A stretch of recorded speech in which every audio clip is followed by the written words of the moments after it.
Amen. That hymn, "The Lord in Zion reigneth," Zion being the name given to the mountain of God, where Jerusalem is built. But does the Lord just reign in Jerusalem, which is his church? Does he just reign in his church? No. The Lord reigns over all the earth, as we'll find out in our study this morning. You know, this past week it was being pretty newsworthy week. What happened this past week as far as world news was concerned?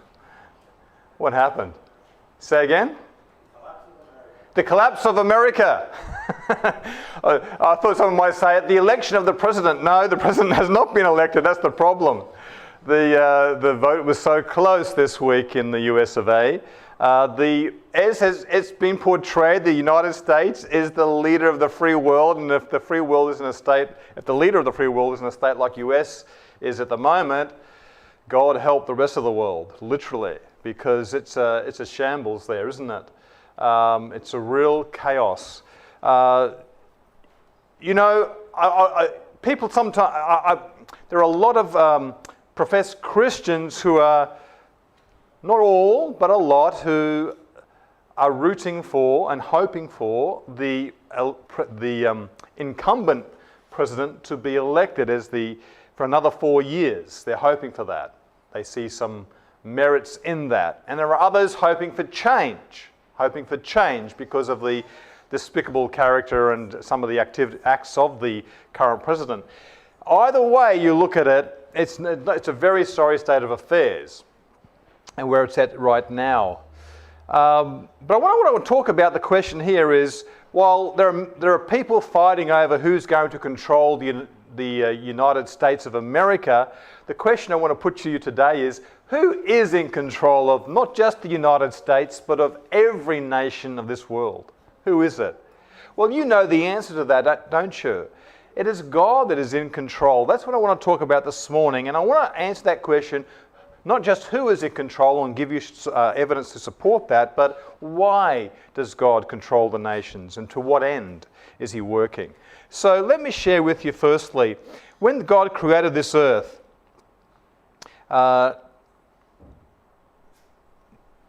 before he created the earth, let me just share with you Deuteronomy chapter 4, verse 39.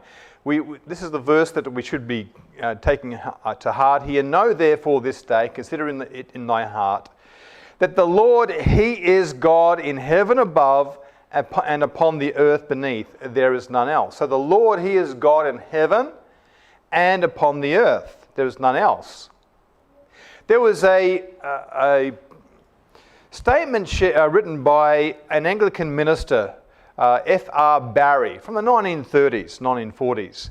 He was appointed the custodian of Westminster Abbey. And in his book, What Has Christianity to Say?, he wrote this: if God is king, and that's my proposition this morning, that God is king, history has a meaning. If not, it is just a succession of events without a purpose and without a goal.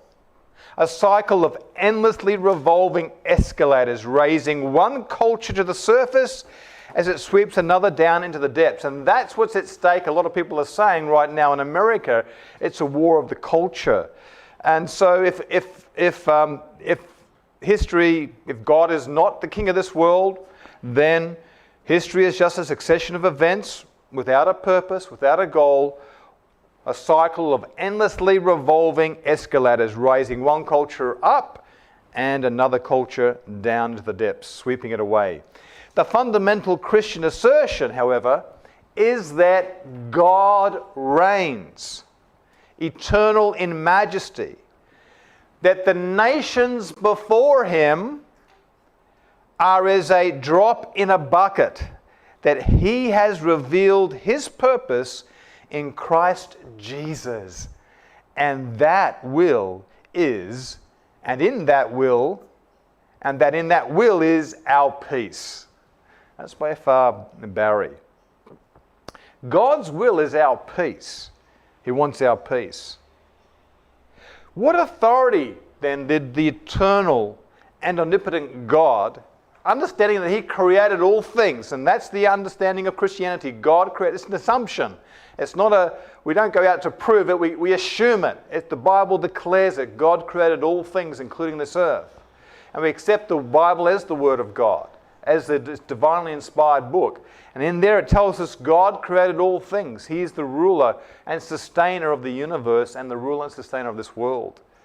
But what authority did he, in his wisdom, eternal and all-powerful wisdom, delegate in the beginning to us? Well, let's have a look in Genesis 1 verse 28. It says here, Genesis 1 and verse 28, it says, God, talking about mankind, Adam and Eve, when God created them, he says here in verse 28 that God blessed them and said unto them, be fruitful and multiply and replenish the earth. And he goes on to say here, and replenish the earth and subdue it and have dominion over the fish of the sea and over the fowl of the air and over every living thing that moveth upon the earth. So God set mankind in rulership of this world to have dominion over all other creatures. But did you note in that verse, what is the one thing that's left out of his dominion? He has dominion over notice this, over the fish of the sea, over the fowl of the air, and to everything that creeps upon the earth. That's all the animals, wherein there is life. All those things. It says over the fowl of the air, over the cattle, over all the earth, and over every creeping thing that creeps upon the earth. All the creatures of the earth. There's one thing that man was not to have dominion over. What was that? Himself. Well, not himself here, but others, other people. Yes. Why? Because all of us are created equal before God. Men and women. We all stand equal before God. And God is our ruler. And we are his servants. That's how it was established in the beginning. But, unfortunately, sin entered. And with sin, it brought changes to our nature. Mankind, instead of exercising his rightful dominion over the earth, the creatures of the earth, he takes it further and wants to exercise dominion over other people, as Satan did in heaven, as Lucifer. And so he's inspired the sinners of the world to exercise dominion over others, to grab for power, just like Lucifer did in the beginning. It's always been a grab for power to exercise that power over others. That's just the nature of man, the sinful nature, what he desires to do. And so, as the population increased, in whom did this power to rule become centered? Well, over time, mankind established himself into little territories where he would have dominion over others. Over time, in English, we call those leaders kings, where they rule by their power over others. And so those kings, however, over time, God established or took upon himself, assumed his prerogative in the rulership of this world. Let's have a look in Proverbs 8, verse 15 and 16. Now, Proverbs 8 is the personification of wisdom, but we know that Christ, according to Corinthians, is the wisdom of God and the power of God. So wisdom is another terminology for Jesus as the Son of God. And so it says here, by me kings reign. Proverbs 8 verse 15. And princes decree justice. By me princes rule, and nobles, even all the judges of the earth. So it's by God that kings reign and princes decree justice. By him princes rule and nobles, even all the judges of the earth. By what right, therefore, do the authorities rule? Well, look at this. In Romans 13 verse 1, Paul writes here, in Romans 13 verse 1, that there is no his power but of God. The powers that be are ordained of God. Who set up or ordained the powers that be? God. And we sometimes forget that. We sometimes think that the powers, particularly in a democratic nations, the powers in the people. It's the people that establish themselves under their constitution and as nations and elect their own representatives to govern them. But we must realize always that it is God that is in control. There is no power but of God. It's God that's delegated power to those that rule. And so we see that quite clearly. And we see it also revealed in Daniel chapter 2, in the great vision that was given to Nebuchadnezzar, king of Babylon, from 605 BC to 538 BC. He ruled ancient Babylon. And in Daniel chapter 2, we are introduced to this great dream of an image with its head of gold, its breasts of silver, its belly and thighs of brass, and its legs of iron, its feet and toes of iron and clay, representing 4 great empires that would rule in succession, starting with Babylon, followed by Medo-Persia, followed by Greece, followed by Rome, and then followed by this divided state of nations. And those nations would not rule. They would not ever rule as a universal empire again. They would try, they would come close, but they would be division. The kingdom would be divided between the nations of this world until the one would come whose right it is. The King of Kings and Lord of Lords, the Rock, would come and smite that image. Nebuchadnezzar was shown this in a dream. Daniel, God's servant, God's prophet, interpreted that dream for Nebuchadnezzar. But in interpreting the dream, look what Daniel says here in Daniel 2, verse 36. Thou, O king, Daniel's talking here to Nebuchadnezzar. He says, Thou, O king, art a king of kings. That is, he's ruling over other nations. Okay, not just his own nation. For the God, notice this, what Daniel says, for the God of heaven hath given thee a kingdom, power and strength and glory. All good on the recording? Yep, all good. Thank you. God, who's given to Nebuchadnezzar a kingdom, power and glory? God has given it to him. And verse 38, it says here, and wheresoever the children of men dwell, the beasts of the field and the fowls of the heaven hath he given into thine hand, and hath made thee ruler over them all. Thou art this head of gold. So this is what God said of Nebuchadnezzar. And thus he says now to Cyrus, who's the king of Persia, who's going to conquer Babylon. God says to Cyrus, thus saith the Lord to his anointed. I'm reading here from Isaiah 45 verse 1. Thus saith the Lord to his anointed, to Cyrus, whose right hand I have holden, to subdue nations before him. And I will loose the loins of kings, to open before him the 2-leaved gates, and the gates shall not be shut. Referring there to the 2 great gates that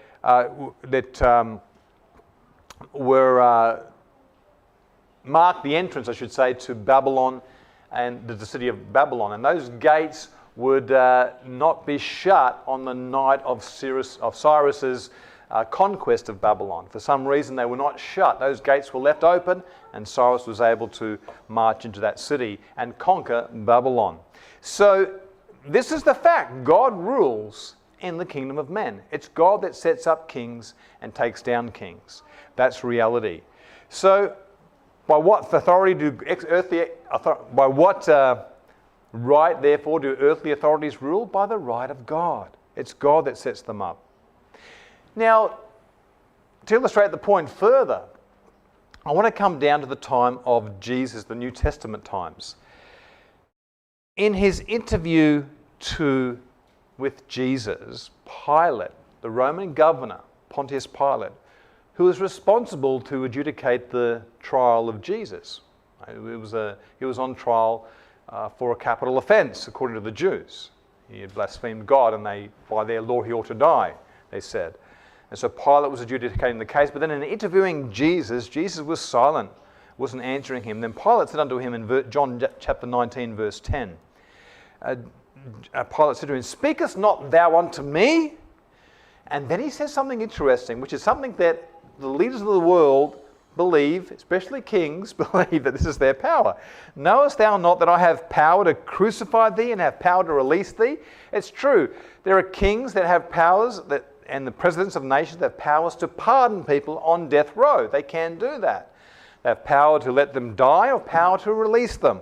And so it was with Jesus. Pilate said to him, I have power to crucify you and have power to release you. Can't you say anything? Don't you want to say anything for yourself? Now, Jesus corrected this wrong understanding of his power. Let's have a look in verse 11. He says, Jesus answered, thou couldst have no power at all against me, except it were given thee from where? From above. Jesus corrected Pontius's attitude towards power. Power is something that's a privilege, and it's something that is given to men from above. And thus they are held accountable for how they exercise that power. No matter who they are, whether they're the president of a nation, a king of a nation, a prime minister of a nation, or a mayor of a city, no matter who they are given this power, and they're held accountable for how they exercise that power. So, this is the reality. Now, besides appointing earthly rulers, what does God also ordain? Not just rulers, but what else does he ordain? Let's have a look at Acts 17, verse 26. It says here, and this is interesting, God has made of one blood, what? All nations. All of us are of one blood. Whether we're black, yellow, or white. Doesn't matter. No matter what race, no matter what nation, no matter what culture, we're all of one blood. We all have one genetic code, and it works. That genetic code, under normal circumstances, works wherever you go. All right? That genetic code, if we unite two people together, they produce a human being. All of us are in the image of God, no matter what background or race we are from, or what culture we're from. We're all of one blood, it says here. He says, I've made of one blood all nations of men for to dwell on all the face of the earth. Okay, to spread across all the earth. And has determined the times before appointed. Now this is interesting. God has determined the times before appointed and the bounds of their habitation. So, all nations are one blood, but they have the bounds of their habitation. Every nation has a boundary.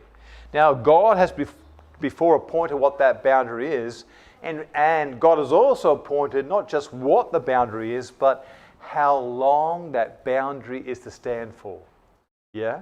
You know, we can put up a fence, but unless we maintain the fence, what's going to happen after many years? That fence will eventually fall down, yes? Deteriorate and decay. And sometimes you come across properties with broken down fences. It just speaks of neglect. And when people see broken fences, what do they want to do? When people come to a broken fence, what do you want to do?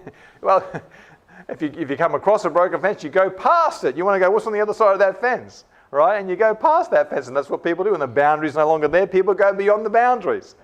And so nations do that. When one nation becomes weak, unable to defend its boundaries, other nations impede that boundary, right? They incur their power upon that nation, and they sometimes even overcome that nation. All right, that's been the reality of history. But God has appointed those boundaries, those bounds of the habitation of nations. Now, how completely, I want to ask you this question now. How completely are the earthly rulers, the rulers of this world, how completely are they in the hands of the Lord? Now, while I don't believe in predestination, I do believe that God is in control. How much is he in control? Well, let's have a look here. Come with me to Proverbs 21 and verse 10. Proverbs 21 and verse 10. And look what it says here.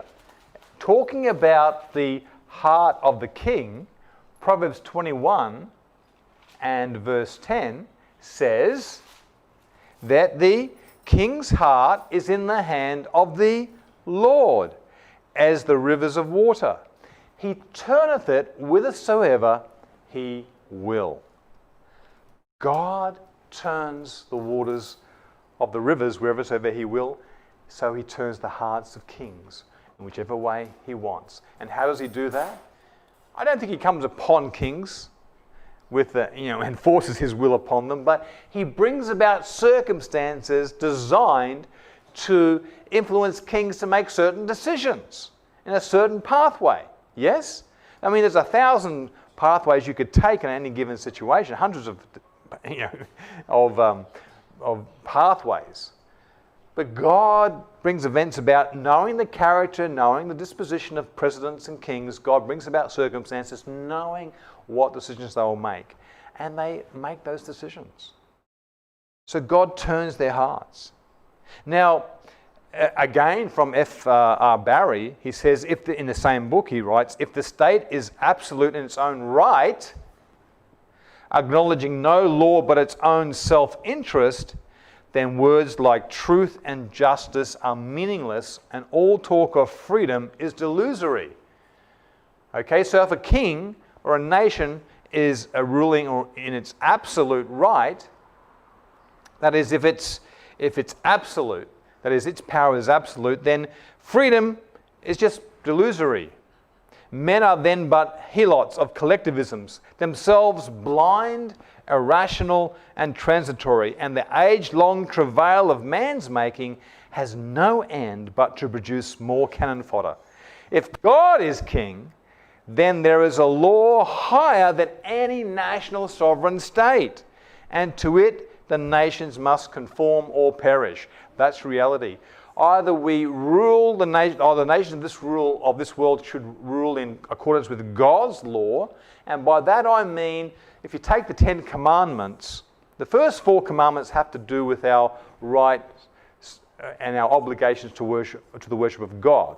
But the last 6 commandments have to do with our rights and obligations to our fellow men.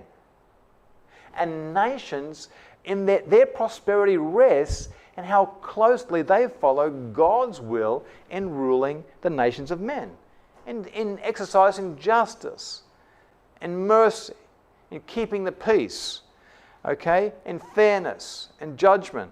How righteous they are will determine their prosperity. So this is reality. And if they don't, then God leaves them to their devices, and eventually they will perish.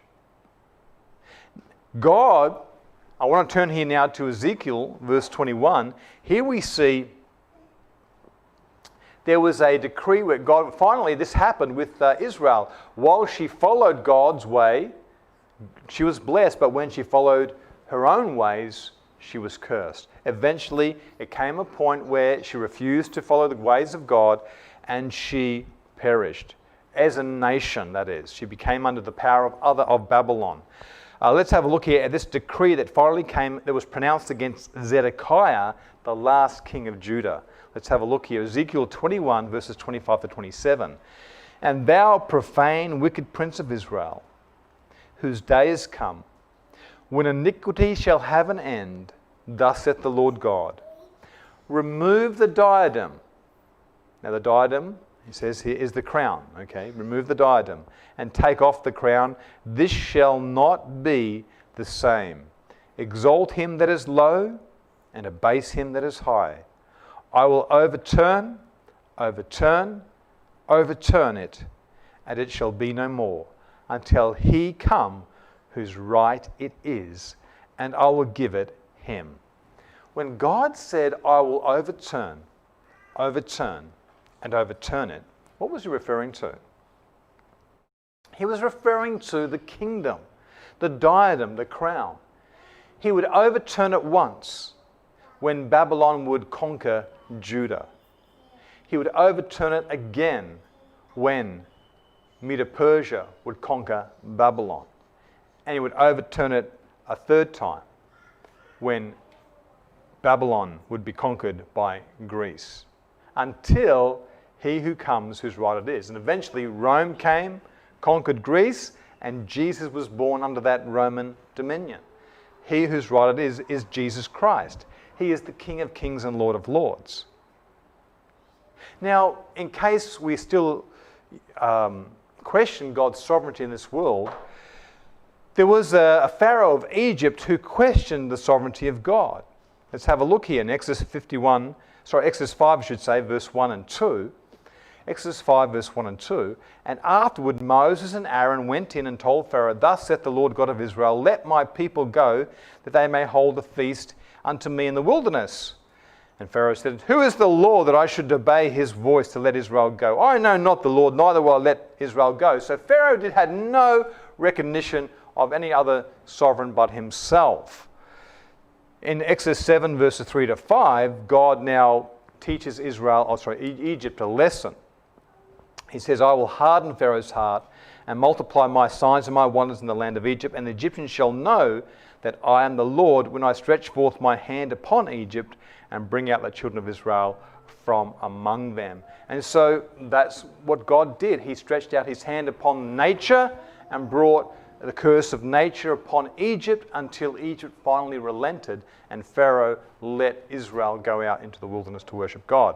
So this is just confirming that God rules in the kingdom of men, and when people despise his authority, God bears with them for a time, but eventually he will rise up to exercise his authority, his dominion.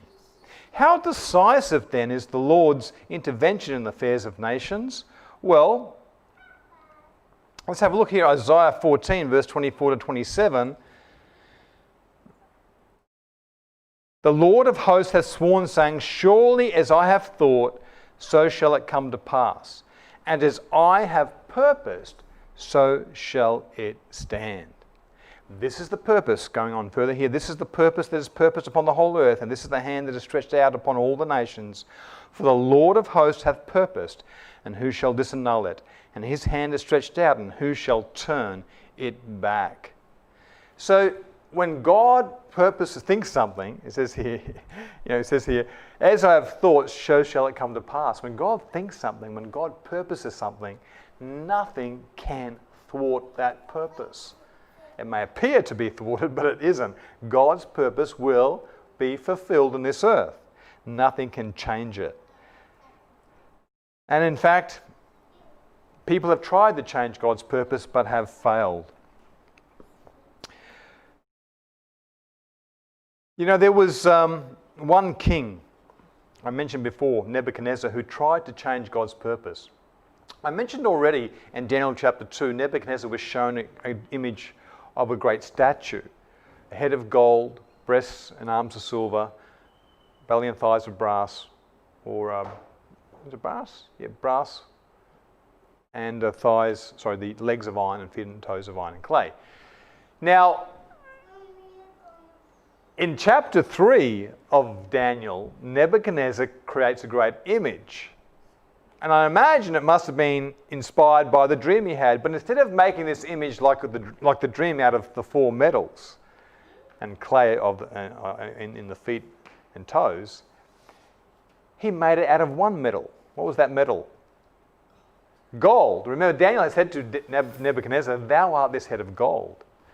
And Nebuchadnezzar would not recognize that his kingdom would not stand forever. And so he made this image of gold. He tried to thwart God's purpose. And he did this, and in doing so, he then required all of his leaders and people from all the parts of the kingdom to come and worship this great image. And Daniel chapter 3, verses 1 to 6, it tells us about this. I want to just briefly read here. Nebuchadnezzar, it says, the king made an image of gold, whose height was 80 cubits, and the breadth thereof 6 cubits. He set it high upon the plain, so it's about 6 cubits, it's about roughly almost 3 meters wide, and nearly 10 meters tall. And he says here, he set it on the plain of Dura in the province of Babylon, and he said, Whoso falleth not down and worship shall the same hour be cast into the midst of a burning fiery furnace. And so music played, and everyone bowed down to worship this image. But as Nebuchadnezzar beheld, he looked and he saw 3 people on that plain who did not bow down and worship. These were Daniel's 3 friends, 3 of the Hebrew captives, Shadrach, Meshach, and Abednego. And Nebuchadnezzar called them over because he was familiar with them and he loved these men. They were Daniel's friends. And he said, please, he gave them a second chance, bow down and worship. And they said to him, and said to the king, be it known unto thee, verse 18, be it known unto thee, O king, that we will not serve thy gods nor worship the golden image which thou hast set up. So what happened then? Well, verse 19 tells us Nebuchadnezzar was full of fury. And he commanded the most mighty men that they were in his army to bind Shadrach, Meshach, and Abednego and to cast them into the burning fiery furnace. He had that furnace heated 7 times hotter and he threw them in. But what happened? What happened? Did they perish? No, God preserved them for their honor. God preserved them. Even though they weren't going to bow down and worship, they could have perished, but God, in his love and mercy, preserved them. They did not perish. In fact, not only that, but what was seen in there? What was seen in there? The form of one like the Son of Man, walking amongst them. Yeah.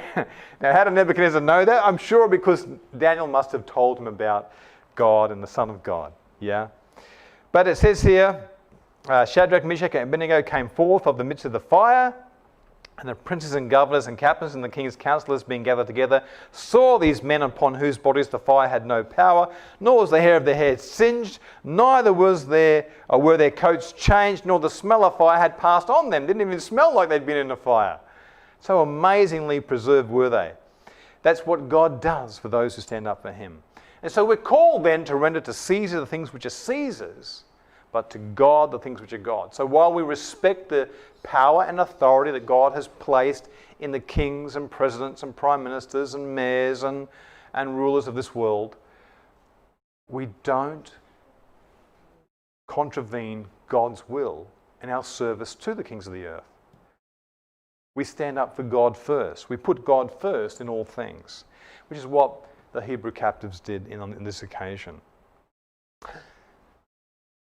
When we don't do that, and when the kings of the earth think they have absolute power, and maybe not the kings, maybe the government thinks it has absolute power, so it's not maybe today it's not so much one person, but a government might assume that, like it did in communist lands. Okay. But either way, when it comes to exercising absolute power, we know that no power is absolute but God. And nations of the world, the governments of the world, only exercise power that's been delegated to them by God. And so we respect those governments because of that power that's been delegated to them. So all the laws of the land that are good laws, we respect. But when any law of the land disobeys or goes against God's law, God's will, do we respect that law?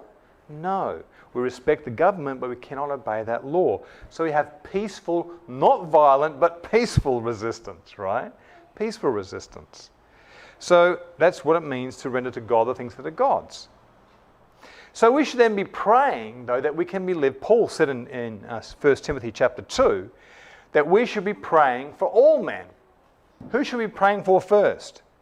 Who should be the first ones we should be praying for? Well, he says here in chapter 2 of 1 Timothy chapter 2, verses 2, for we should be praying for kings and for all that are in authority, that we may lead a quiet and peaceable life in all godliness and honesty.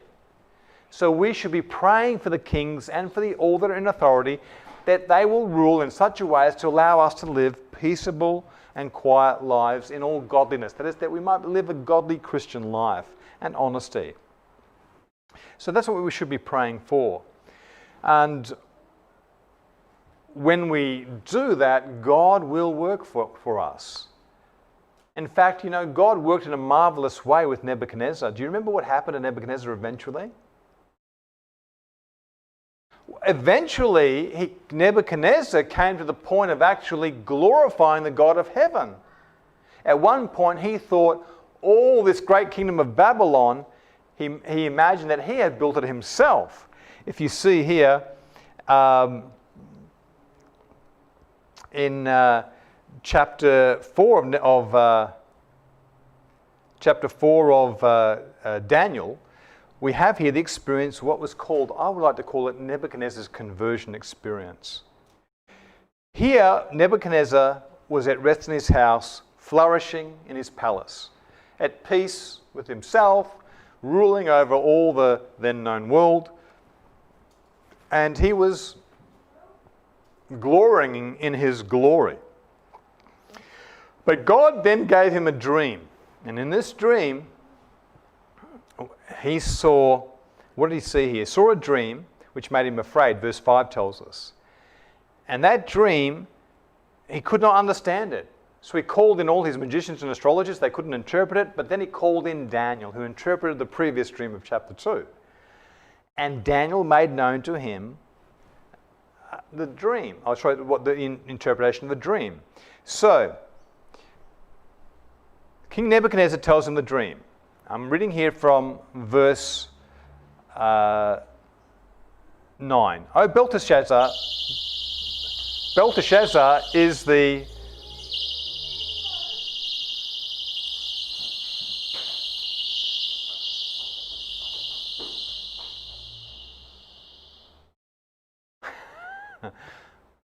I beg your pardon? Someone's alarm has gone off there. All right. Belteshazzar was the Babylonian name given to Daniel. And Daniel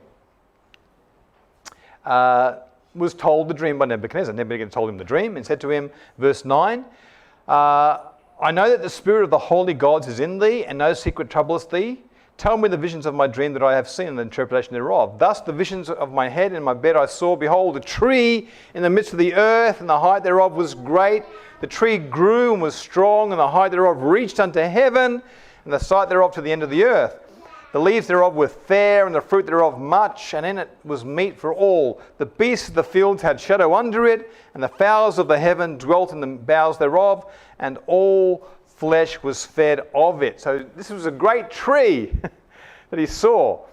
And all the world benefited from this tree, whether from the fruit of the tree or from the shade of that tree. All the world benefited from that great tree. Until Nebuchadnezzar beheld, and it says here in verse 13, a watcher and an holy one came down from heaven. Now, what does this mean, a watcher? What is a watcher? A watcher is someone who sees, someone who looks, someone who beholds. Who is watching over all of us? Huh? Jesus. I can't hear you. So, yeah, Jesus, yes. But how does Jesus do that? Who does he send to watch over each one of us individually?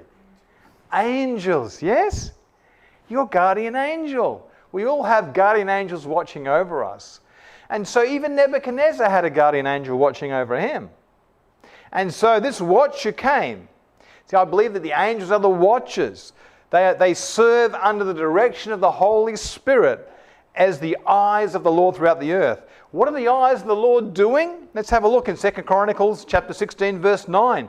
For the eyes of the Lord are running to and fro throughout the whole earth to show himself strong in behalf of them whose heart is perfect toward him. God is observing all people, including the presidents of nations, the kings of the earth, the prime ministers of the nations, the governors of the nations, the mayors, the councillors, all in authority. He's observing them all through his angels, watching them. And he did this with Nebuchadnezzar. He is concerned individually for each one, as well as collectively for them all as they rule over the nations. But it says here in verse 14, this watcher came to Nebuchadnezzar, and he cried,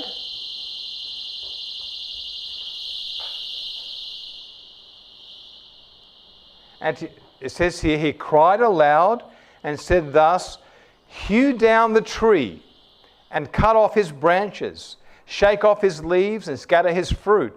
Let the beast get away from under it and the fowls from his branches. So what was the angel saying here? Let the tree be cut down. And thus, it says here, the branches were cut, shake off its leaves, scatter its fruit. Thus, all that would benefit from this tree would no longer benefit from that tree.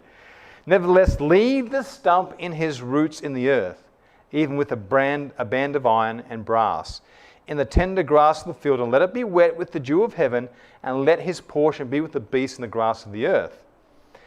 Let his heart be changed from man's, and let a beast's heart be given unto him, and let 7 times pass over him.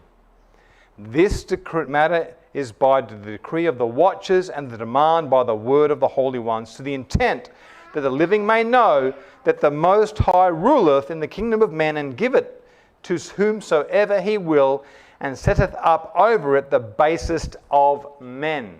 I want you to remember these words. Firstly, what was going to happen with this tree? It says a man's heart will be changed to a beast's heart. So the man's heart will be taken from him, and a beast's heart will be given to him. He'll be acting like an animal, a crazed animal, and he did. What happened? That tree represented who? Who did that tree represent? Who did the tree represent? Nebuchadnezzar. Yes. And he was to be cut down. He was to be humbled. And in fact, he became mentally insane for 7 years. He was deemed insane. But he was still alive, so he was their king, all right? But he ate grass of the field, like the beasts of the field. He was eating grass out there, and the Jew was fasting for 7 years. 7 years he was in that condition. And we would remain in that condition until, for this intent, what was the intent of God in allowing this to happen? In doing this, what was God's intent? That the living may know that the Most High ruleth in the kingdom of men, and giveth it to whomsoever he will, and setteth up over it the basest of men. So when you talk about, it's true, democratic nations elect their leaders by vote of the people, but who is it that's allowing the influences to come upon the people? Who permits certain influences to come? God. God allows influences to come. God's in control of everything. He could stop any negative influence or any positive influence in one moment. But he allows these things to happen, to work out their course, to take their course until his will is accomplished. And he does this that people may know that he rules. And sometimes he sets up over kingdoms and over nations good men, and sometimes he sets up over kingdoms and nations the basest of men. It's that people might know that he's the one that's ruling in the kingdom of men. So we may try, people in this world may elect their leaders or appoint their kings, but it's God that allows them to do that. It's God that permits them to do that. And it's God that allows his purposes to be accomplished through those kings. And they will reign so long as his purpose is accomplished. And his purpose is what? What's God's purpose? His purpose is the salvation of you and me, the salvation of all the world. He wants to save everybody. And so he works through nations to permit people to hear the gospel message, to be saved, including the kings of the world and the presidents of the world. That's why we should be praying for them. And so with Nebuchadnezzar, God worked individually with Nebuchadnezzar until what happened? Eventually what happened? Nebuchadnezzar came to that point where his senses returned to him after 7 years. So there he was in all his pride and glory, cut down now to be an insane, acting like an animal in the field. And then his reason came back to him after 7 years. And what happened? What happened? It says here, at verse 36, at the same time, my reason returned unto me, and for the glory of my kingdom, mine honour and brightness returned unto me. And my counselors and my lords sought unto me, and I was established in my kingdom, and excellent majesty was added unto me.